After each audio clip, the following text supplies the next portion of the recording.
Right, today, interesting blog today about why the first homeowners grant can sometimes be a trap for a would-be property investor. Now, it's very tempting, isn't it, when you haven't yet got your first property and the government's saying, ooh, buy a property here locally where you live and I'll give you $7,000, in some cases even $20,000, and then stamp duty concessions on top of that. It could be quite attractive, $30,000, $40,000 worth of benefits when you're trying to get into your first property. So you go, yeah, I'm going to do that.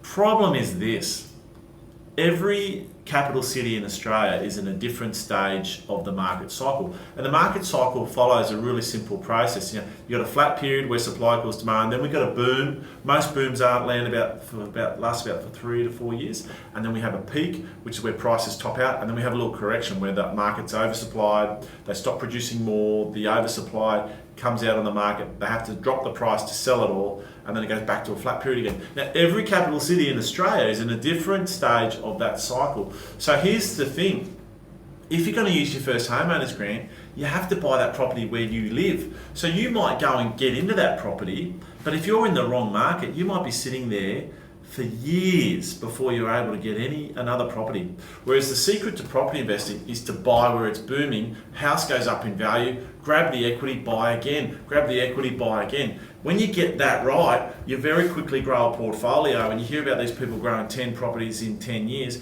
Well, guess what? You get that right, you do even better than that. So here's the thing: first homeowners grant can be a trap. Some people are so desperate to get into their first property that they go and buy locally using the grant, but then they come to a grinding halt because they're bought at the end of the last boom cycle, and then they go into the cold winter that is the flat period.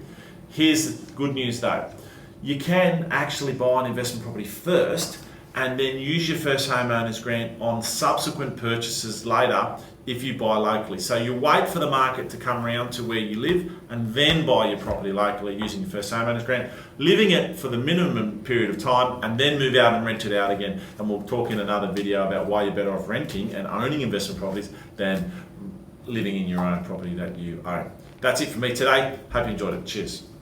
Hi there, I hope you enjoyed that. If you think someone else could benefit from that, make sure you share it with them. We'd really be grateful if you did that. And if you want to get into property investing, if you're serious about it, just send us a message. Let's have a strategy session. Let's go through it. We have clients all over Australia, in fact, all over the world. And we talk to our clients either in person or via Skype. Really easy to do. So don't hesitate, get in there. It's only $297 for a strategy session, and it's 100% guaranteed refundable if at the end of it you didn't feel it was worth your while. Cheers.